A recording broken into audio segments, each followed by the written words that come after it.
Hi friends, कैसे हैं आप लोग। आई होप आप अच्छे होंगे। पूनम लाइव बुक में आपका हार्दिक स्वागत है।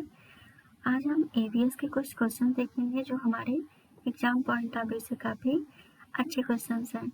जैसा कि आपको पता होगा कि 28 नवंबर को टीटी का एग्ज़ाम है और उसमें 30 नंबर का ईवीएस ही आता है। ईवीएस क्या, उसमें लगभग पॉलिटी और ज्योग्राफी मिक्स करके देते हैं। तो आइए हम अपने क्वेश्चन पे आते हैं। प्लीज़ चैनल को सब्सक्राइब जरूर करिएगा। संविधान सभा ने राष्ट्रीय गान को अपनाया 20 जनवरी 1950, 24 जनवरी 1950 या 21 मई 1950 या 13 नवंबर 1950। तो संविधान सभा ने राष्ट्रीय गान को 24 जनवरी 1950 को अपनाया। रविन्द्रनाथ टैगोर द्वारा रचित राष्ट्रीय गान जनगण मन को सर्वप्रथम 24 जनवरी 1950 को अपनाया। यह सर्वप्रथम 27 दिसंबर 1911 को जो भारतीय राष्ट्रीय कांग्रेस का अधिवेशन कोलकाता में हुआ था और उसके अध्यक्ष पंडित बिशन नारायण दत्त थे। इन्हीं के समय में यह राष्ट्रगान गाया गया था।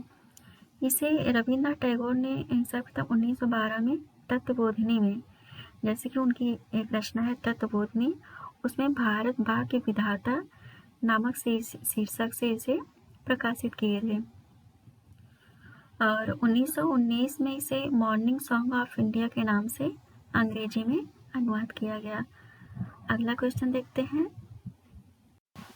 पुष्कर मेला कहाँ आयोजित किया जाता है? जयपुर, उदयपुर, जोधपुर या अजमेर? तो यह पुष्कर मेला राजस्थान के अजमेर में मनाया जाता है। पुष्कर एक ऐसा स्थान है जहाँ पे ब्रह्मा जी का बहुत फेमस मंदिर है और यह जो मेला लगता है यह ऊँटों के लिए प्रसिद्ध है। अगला क्वेश्चन देखते हैं।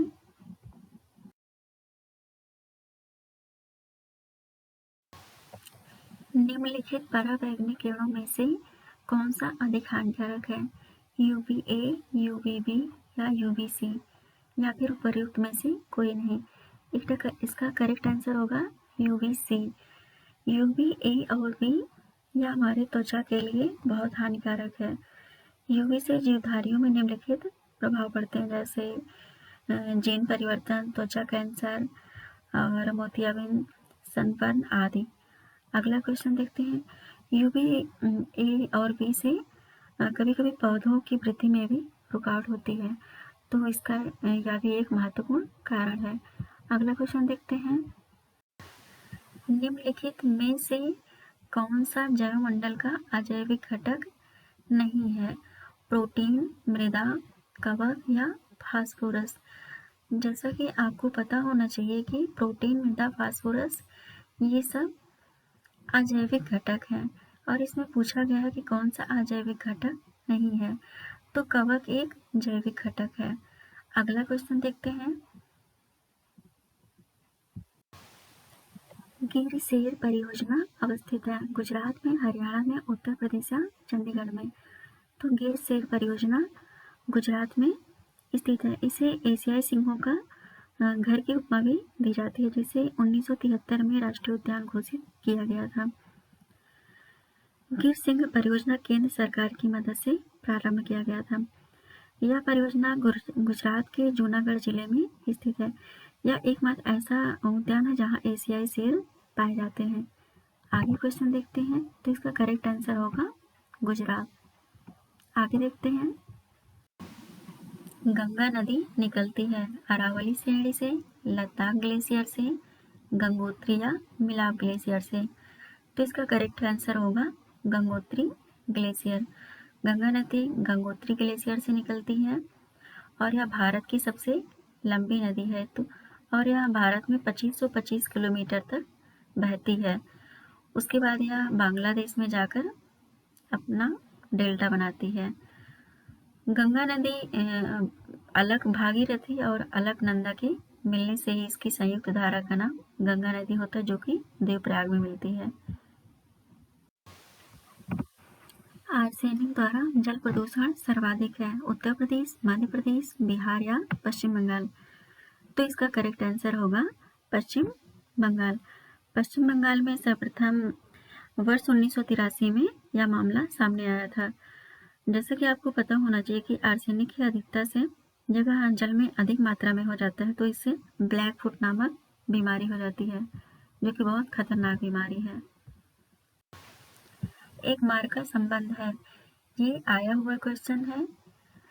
गुणवत्ता से, संसाधन से, उत्पादन से या पैकेजिंग से। तो एक मार्ग का संबंध गुणवत्ता से है। अगला क्वेश्चन देखिए, वायुमंडल का प्रमुख स्तर जो पृथ्वी तल की सबसे नजदीक है, समताप मंडल, मध्य मंडल, आयन मंडल या क्षोभ मंडल। तो वायुमंडल का जो स्तर है वो पृथ्वी तल की सबसे नजदीक है, वह है क्षोभ मंडल। क्षोभ मंडल में ही सभी मौसमी संबंधी घटनाएं होती हैं, इसीलिए यहाँ पे वायुयान चलाने के लिए आदर्श स्थान नहीं है। ध्रुव तारा कहा जाता है उत्तरी तारा, दक्षिणी तारा, पूर्वी तारा या पश्चिमी तारा। ध्रुव तारा एक उत्तरी तारा है। जैसा कि आपको पता होगा कि पूर्वजों द्वारा दिशा का निर्धारण इसी तारे की वजह से किया जाता है, क्योंकि यह हमेशा उत्तर दिशा में स्थित होता है। अगला क्वेश्चन देखते हैं, ग्रीन पीस इंटरनेशनल का मुख्यालय अवस्थित है न्यूयॉर्क में, सिडनी में, नीदरलैंड में या नागासाकी में। ग्रीन पीस इंटरनेशनल का मुख्यालय नीदरलैंड में है। अगला क्वेश्चन देखते हैं, वन्य जीव सुरक्षा अधिनियम पारित किया गया था 1960 में, 1962 में, 1972 में या फिर 1975 में। वन्य जीव सुरक्षा अधिनियम 1972 में पारित किया गया था।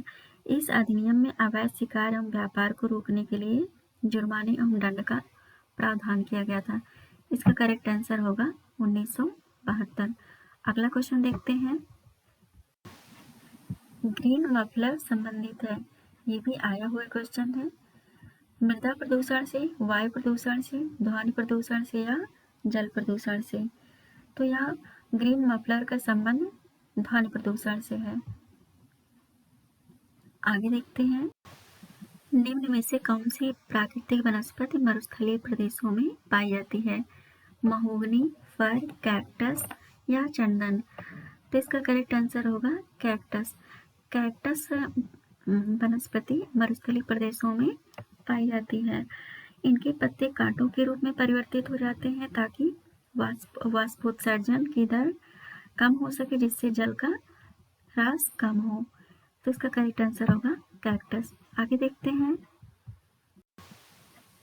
किस देश में क्रिसमस का त्योहार गर्मियों में मनाया जाता है, ऑस्ट्रेलिया में, जापान में, भारत में या फिर अफ्रीका में। तो इसका करेक्ट आंसर होगा ऑस्ट्रेलिया में। मनाया जाता है 25 दिसंबर को ही, जब भारत में मनाया जाता है, लेकिन यह ऑस्ट्रेलिया दक्षिणी गोलार्ध में स्थित है और उस टाइम सूर्य जो है मकर रेखा पर लंबवत पड़ता है, इसीलिए यहाँ पे यह गर्मी का पहला महीना होता है। Okay friends, thank you. आज के लिए इतना ही। प्लीज़ चैनल को सब्सक्राइब जरूर करिएगा। Thank you, bye bye.